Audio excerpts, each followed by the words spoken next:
Bienvenue dans le JT d'INRAE. Au sommaire, le temps fort du jour, la gestion de l'eau à l'échelle du territoire, l'aménagement de notre environnement, les goûts et les préférences alimentaires des plus petits, le mot du jour et l'agenda.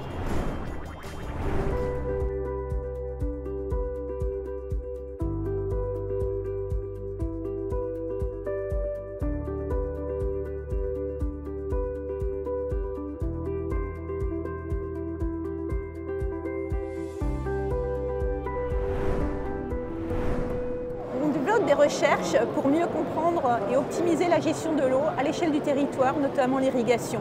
À partir de canaux qui viennent de la Durance, en fait, on va inonder les parcelles et une partie de cette eau, une grosse partie de cette eau, 70%, va aller directement dans la nappe, alimenter la nappe qui sera utilisée par les différentes communes, notamment les industriels et des usages domestiques. On pourra simuler l'impact des changements climatiques, l'impact d'artificialisation des prairies, avec des plateformes logistiques qui commencent à grignoter le territoire et voir les conséquences que cela a à la fois sur les productions et sur le niveau de la nappe.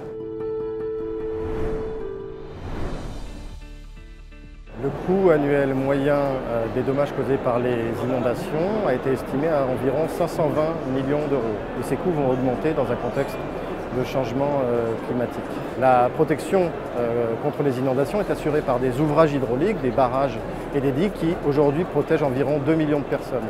Et le défi pour la société, c'est de garantir la sécurité de ces ouvrages hydrauliques. L'enjeu de nos recherches à INRAE, c'est de contribuer à faire émerger des solutions innovantes pour rendre les ouvrages plus sûrs dans un contexte d'augmentation des aléas naturels.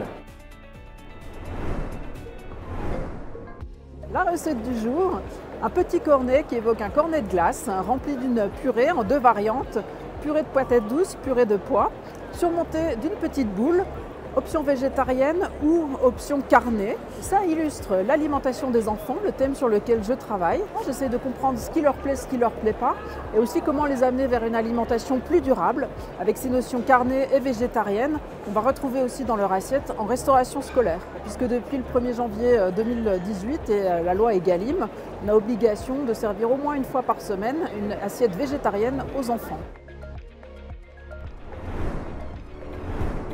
On utilise de plus en plus souvent en recherche le mot « jeu sérieux ». C'est une façon de formaliser des hypothèses de recherche, c'est une façon d'aider les utilisateurs à s'approprier des questions de recherche. Et les jeux sérieux sont soit des jeux de plateau, soit des jeux sous format électronique qui permettent d'imaginer des futurs différents. Et ça s'inscrit complètement pour l'établissement dans les dynamiques de sciences ouvertes, de démarche participative.